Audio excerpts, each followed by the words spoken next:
I'm going to give you a quick breakdown on how to add, subtract, multiply, and divide two polynomial expressions. So everybody today, as you work, no matter which pair you choose, you're going to have binomials. So I chose the ninth pair. And again, if you would have read the directions, you cannot choose the ninth pair. This is just for your notes. So I would highly suggest getting out a notebook and following along with me. So then when you choose a different pair of functions, you'll be able to follow the same steps. Okay, so when I add, I have f of x plus g of x. I'm just going to take my f of x, which is x plus 2, and I'm going to add 5x plus 3.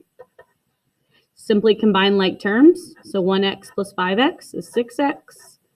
2 plus 3 is plus 5. This is what I get when I add f of x and g of x. When you work through the Desmos activity, you will type this in, and then there is a graph that will ask you to plot the line.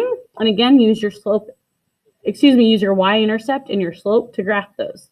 You'll do the same when you need to graph these as well. So remembering slope-intercept form is helpful. Then there will be a slide that lets you type in each of these equations. And then it already is set up to show you what the graph of f of x plus g of x equals, so you can check your work. And we'll do that here in a second. Then I need to, so the next one I'm going to do is subtraction. So I have x plus 2 minus, now I'm going to put a parentheses so I remember to subtract all of this. Okay, so I have x, 1x minus 5x gives me negative 4x. 2 minus 3 gives me negative 1. And this is what I get when I subtract. So adding and subtracting are just combining like terms. I noticed that when I subtracted here, my y-intercept became negative, and it also changed my slope to a negative. So that might be something you notice as well. To multiply, I have x plus 2 and 5x plus 3. This is just a binomial times a binomial, so you guessed it. I'm going to set up a 2 by 2 box, my favorite. We've got x plus 2, 5x plus 3. 5x times x is 5x squared. 3 times x is 3x. 5x times 2 is 10x. 2 times 3 is 6. So my multiplication is 5x squared plus 13x plus 6. And the 13x came from combining 3 and 10. So this is my product.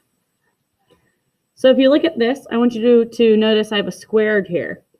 So when I multiply, will I still have a straight line or will I have something else?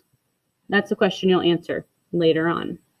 Now dividing, I'm going to just plug in. So I have x plus 2 over 5x plus 3.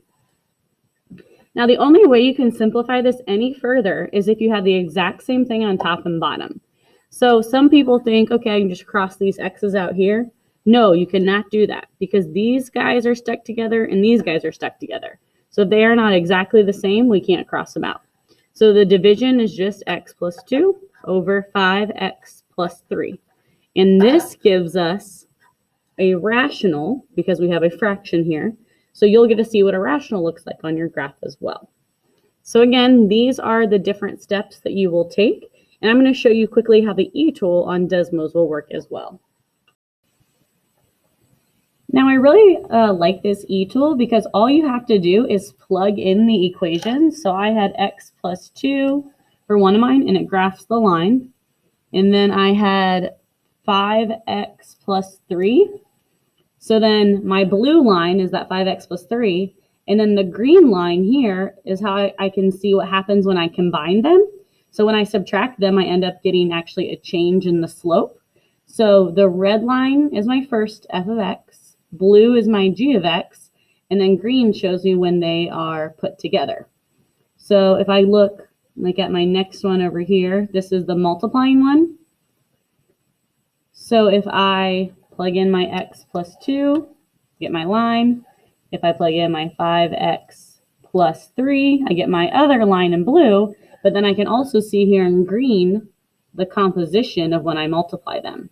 So this is a way that you can check to see if your graph matched what you had predicted on the previous slide.